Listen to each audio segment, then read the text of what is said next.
Welcome back to the Awaken of Potential show. This is a space where ordinary softens and the extraordinary is allowed to emerge.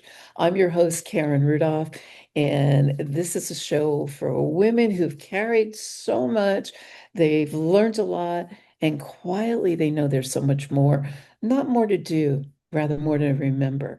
So here we talk about awakening, not as a concept, rather as a lived experience through real stories, embodied wisdom, and conversations that meet life exactly where it is. So, this is where sassy confidence meets classy wisdom, and badassy brilliance gets to be expressed without apology. So, take a breath, drop your shoulders, and give yourself permission to be here fully. Take notes if you like. Today, I'm honored to share this space with someone whose journey reflects the heart of her work. My guest, Sharla Frost, shares content that's focused on conscious living, personal growth, real life transformation. And she is an entrepreneur and has a diverse background, having grown up on a cattle ranch and working as a lawyer over 40 years. And she's an author, a speaker, and just a warm welcome, Sharla Frost. Welcome to the Awakening Potential Show. Well, Karen, thank you for having me today. I'm really excited about being here and talking with you about how life can develop for you, and potential is in all of us. Absolutely. I always like to start off going back in time, Charlotte. Was there anything in your childhood that you played with, let's say, that brings you to who you are today? I was very fortunate. I had great parents. Mm. I grew up way out in the middle of nowhere. I tell people we were 13 miles from a loaf of bread, which, by the way, is true. That was the closest place we could go to buy anything. And I Mm. was surrounded by family, and we lived a very rural lifestyle. The animals have to be fed no matter what. And you just have to keep going no matter what the circumstances are. And I think that that type of upbringing and that sort of background really gave me the strength and focus that I needed both to get an education and then be successful professionally. Absolutely. Was there a moment in time where you knew you wanted to be a lawyer? You've grown up in a rural cattle farm, no less. And was this a generational farm where families stayed there and worked it, or what had you leave Yeah. that whole environment? I grew up in a place called Frogville, Oklahoma. And I tell people I'm a fourth generation Frogvillian on one side of the family and a fifth generation on the other side. So, yes, people came here, they stayed here. It was not common to get further education and go on. I, by the way, was planning to be an executive secretary. My favorite aunt was a secretary, she worked for a lawyer. My high school counselor's favorite sister, possibly his only sister, but his sister was an executive secretary for an oil company executive. And I had very good language skills. I was terrible at math. And I was planning to become a secretary because that's what kids did. If you were a girl and you grew up in the middle of nowhere, it was either that or become a teacher. And I wasn't teacher material. So that's what I was planning to do. During my senior year in high school, I had a superintendent principal who was what I call a recovering lawyer.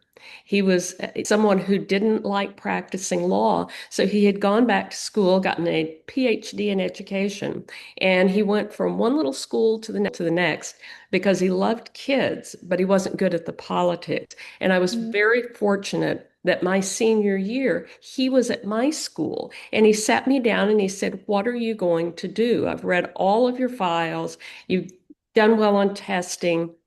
You're going to college. So what are you going to do?" And I said, "I'm going to be a secretary." And he said, "No, you're going to have a secretary." Love that. But I had never given any thought to being a lawyer.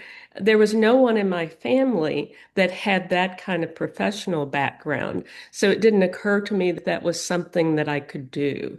And he really changed the trajectory of my life. Absolutely. Don't you love it when there's that one person that just comes into your life unexpectedly and it's like left turn or right turn, whatever. Exactly. Got dropped out of the universe into my school for that year. That was the only year he taught there.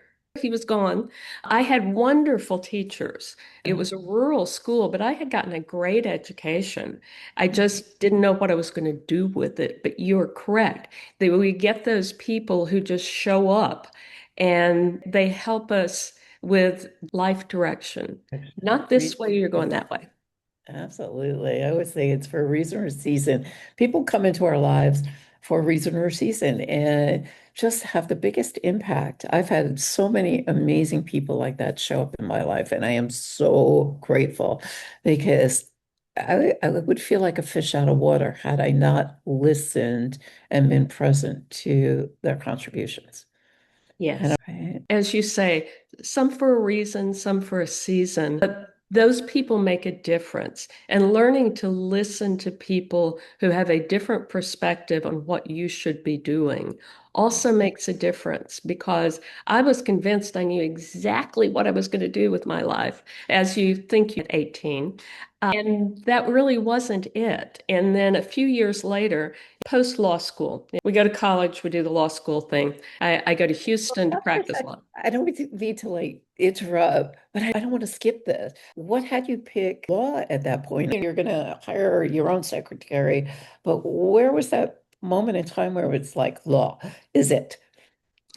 He told me I was going to law school. Oh, he did. He also taught a class. He handpicked students. He put students from the junior and senior class, and he had a law class, the last class of the day for his handpicked students. And Right. at the end of the first semester, he sat me down and said, "What are you going to do?" And I said, "I thought I told you I was going to be a secretary." And he's like, "No, we've had this discussion." He said, "You have done well enough in this class that you could be an A student in law school. You really need to go to law school."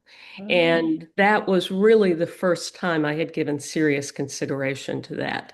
And so it sounded like a good idea. And I knew I wasn't good at math or any of those issues. So business didn't really appeal to me. And I wasn't a science person. So law school sounded like a pretty good idea. And it worked out.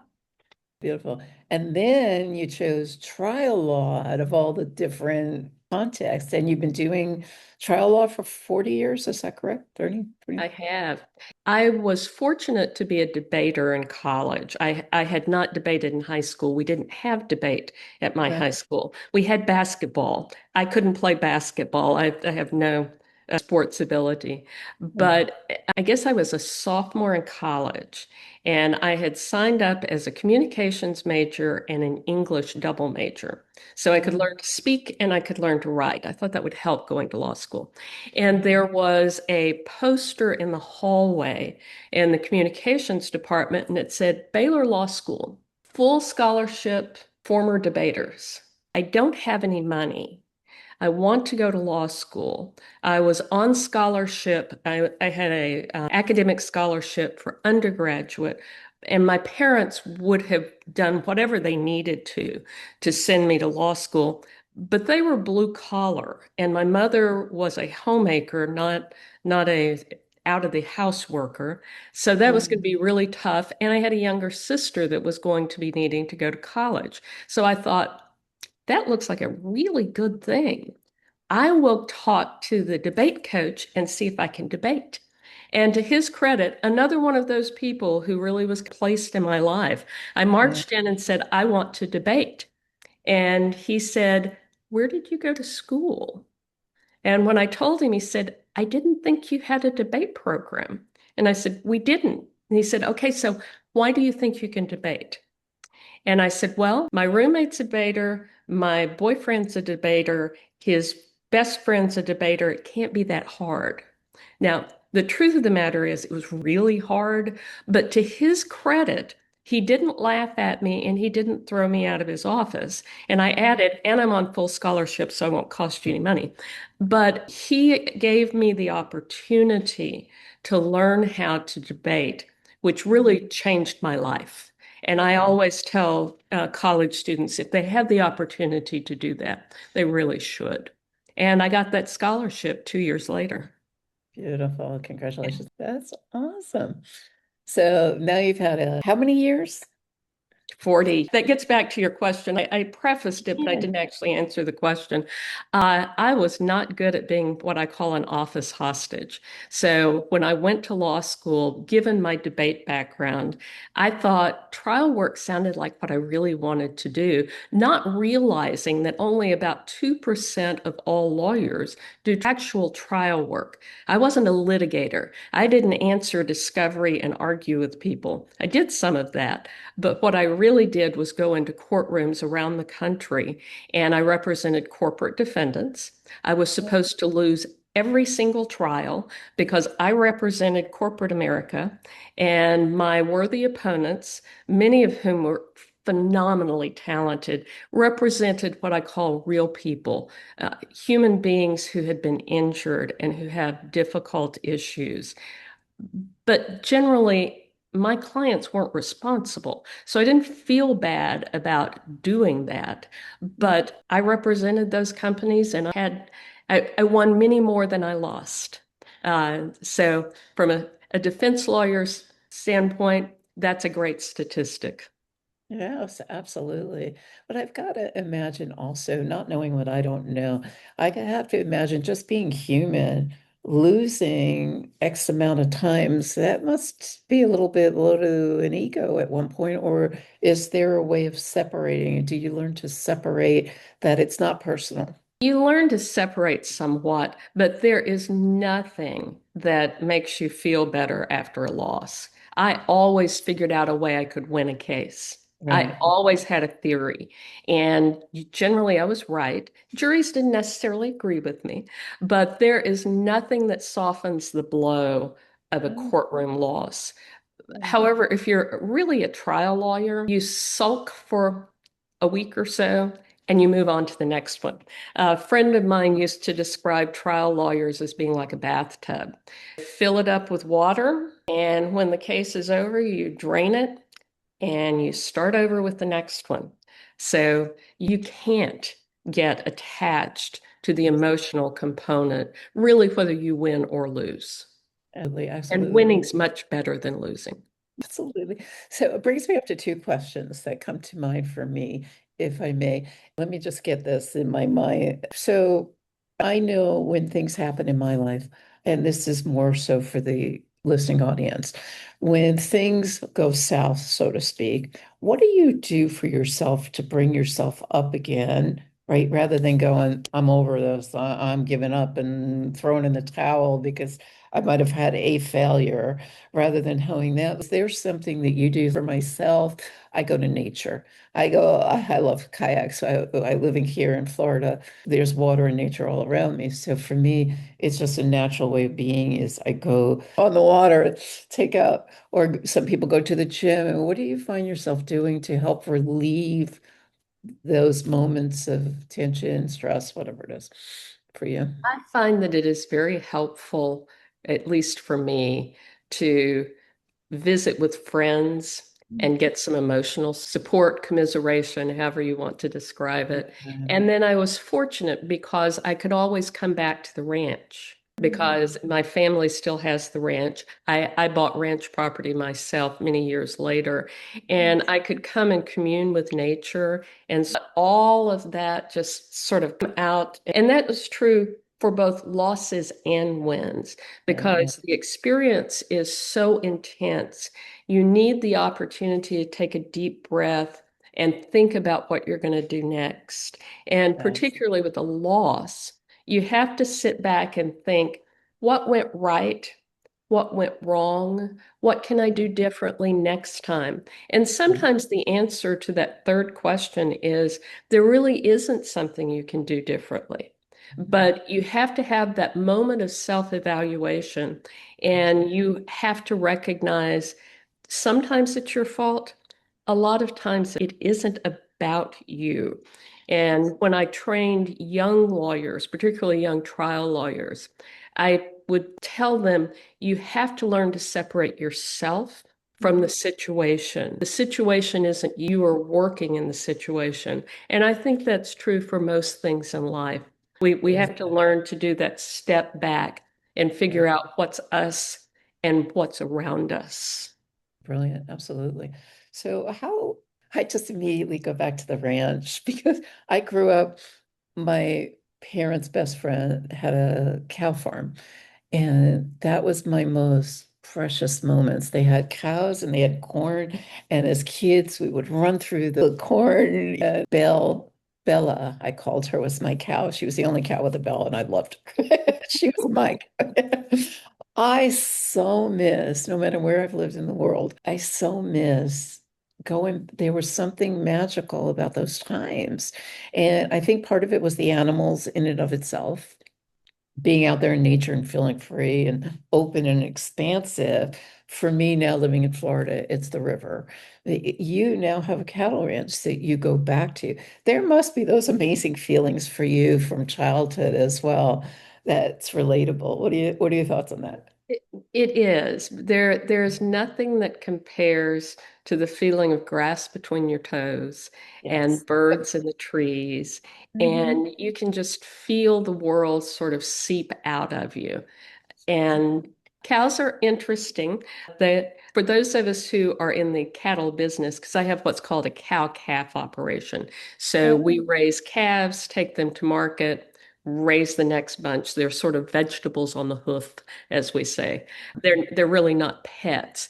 On the other exactly. hand, they are peaceful. There is nothing like looking out the window in the morning and seeing the cattle across the hill and the Yeah. calves. It brings you back to a place that we lose when we're in urban world. Absolutely, that stillness.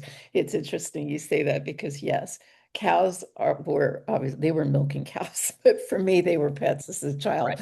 And it's interesting because I've had three daughters and I raised them with horses. And my horse just passed last October, even though they've moved on.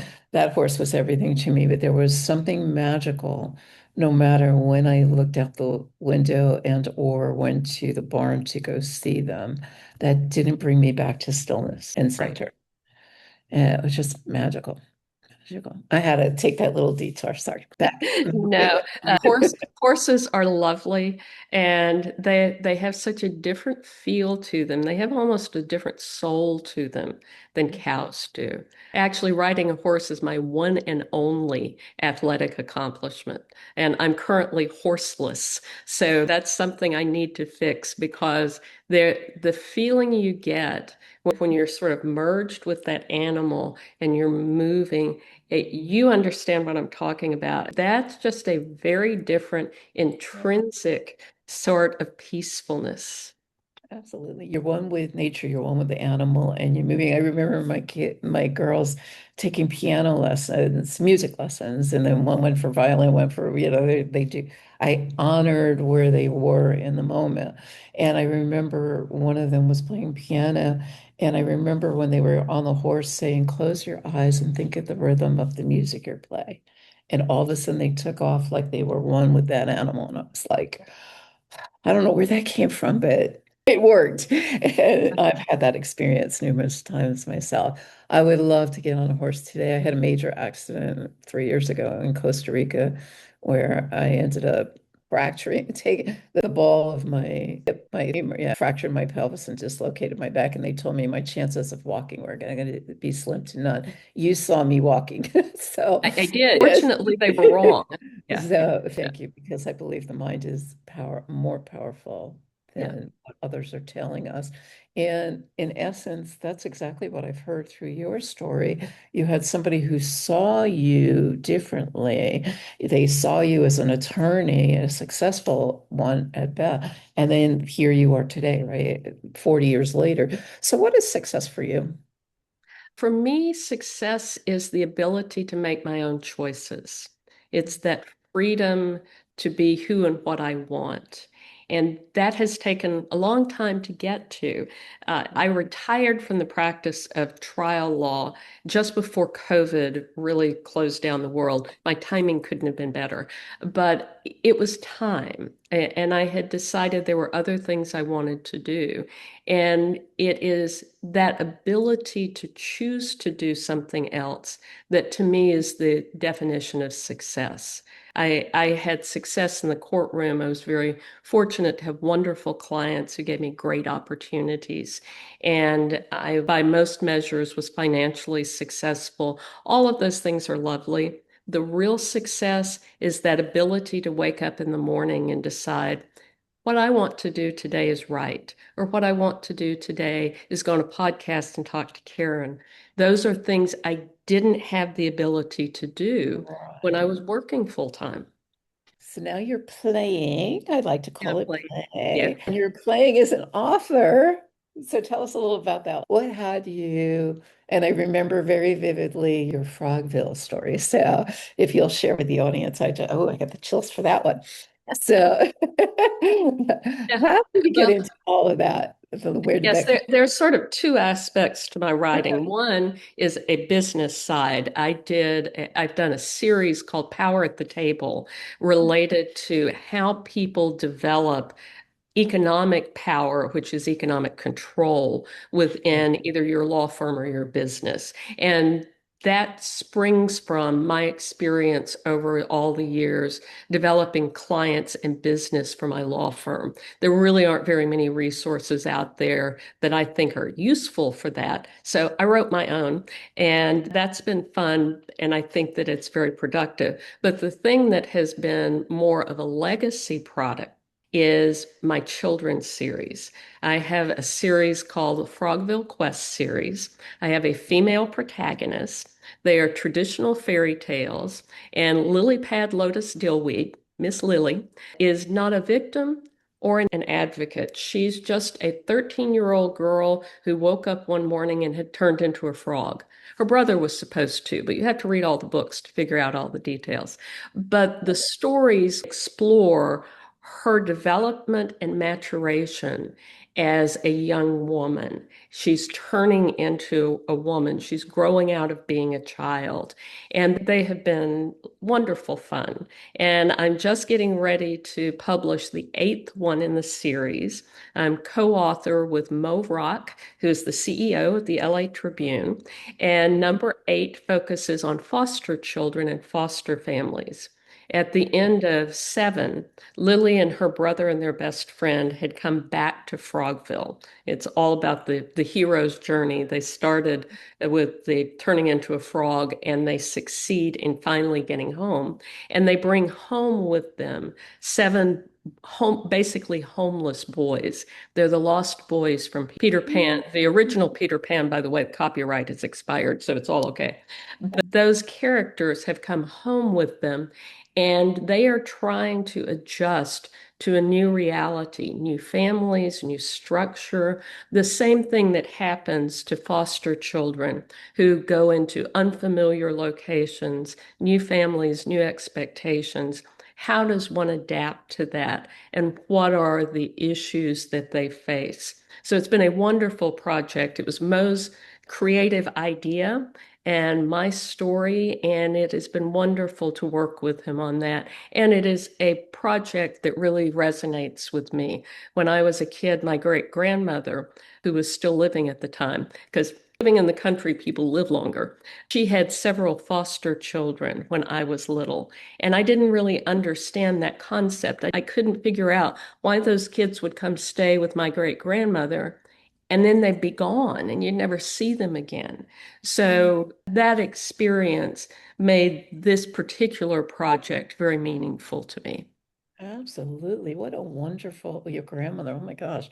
What a Yeah. wonderful gift because I know the experience that I had, even though it wasn't my farm, it was my family friend's farm, but we were there all the time. What that experience brought home to me that I utilize today, and what the experience I would hope for my children that I gave them having our life is still, I can't even imagine a homeless child what that has done to empowering themselves moving forward in life. How beautiful. What is your superpower? What would you say your superpower is? My superpower, that's a good question. Probably the ability to keep all the balls in the air. because I've always done lots of different things. I'm not good at single focus and I'm not good at just one issue. So keeping everything going is probably as close to a superpower as I've got. I'll have to ask that of some of my friends and former colleagues, what they would say to that. That I don't really think of myself as having a superpower, but if I do, that's probably it. That's awesome. And I always ask that question because I remember somebody asking me many years ago, who are you for yourself and who are you for others?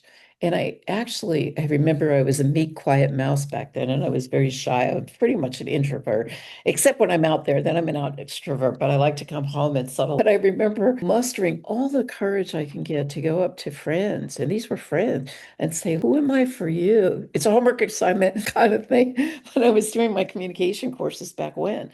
And it was one of the most empowering things I could have done because Shakespeare says, I believe it was 1533 in the play Hamlet, to thine own self be true, which is also biblical, right? When you know yourself, we know others.